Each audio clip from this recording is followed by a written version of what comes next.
to speak on the amendment. Thank you very much, Mr. Chairman. Mr. Chairman, let me rise in support of the Pallone amendment. Mr.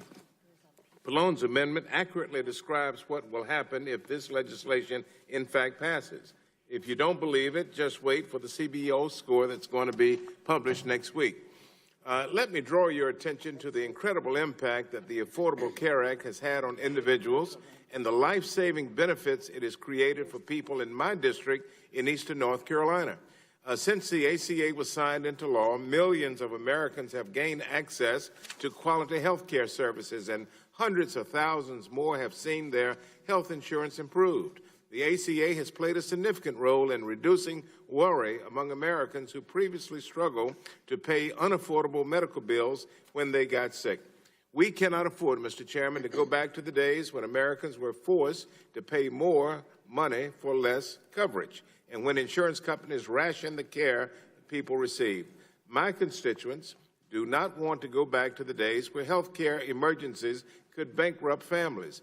This harmful bill rolls back the clock and will rip health care away from my constituents, and whether you believe it or not, from your constituents. And Chairman Walden, my constituents have made it clear. The ACA saves lives. Today I want to share the story of Julie Chamberlain, who lives and works in my district in Greenville, North Carolina.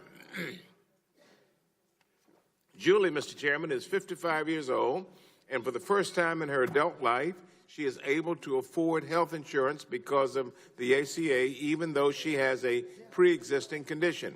Before the ACA's enactment, Julie tried to get coverage, but could not afford the expensive policies she was being offered due to her pre-existing condition. Mr. Speaker, Mr. Chairman, repealing the ACA will endanger health care for millions of Americans. Julie is just one of them. Because she is over 50 years of age, Julie is at risk of no longer being able to afford health insurance under the replacement plan, because this bill will allow insurance companies to charge much higher premiums for older Americans than they were allowed to charge under the Affordable Care Act.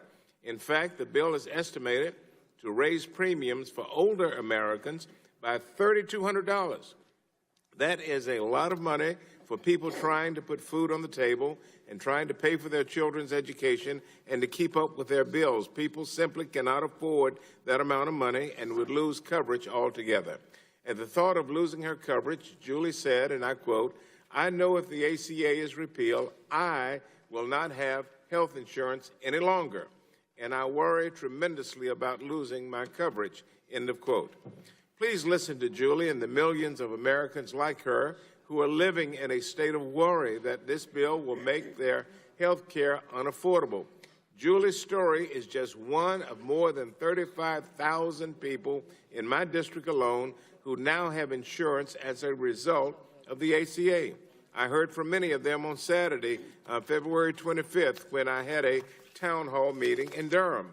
Like many of my Democratic colleagues, I heard from more than 600 constituents who support the ACA.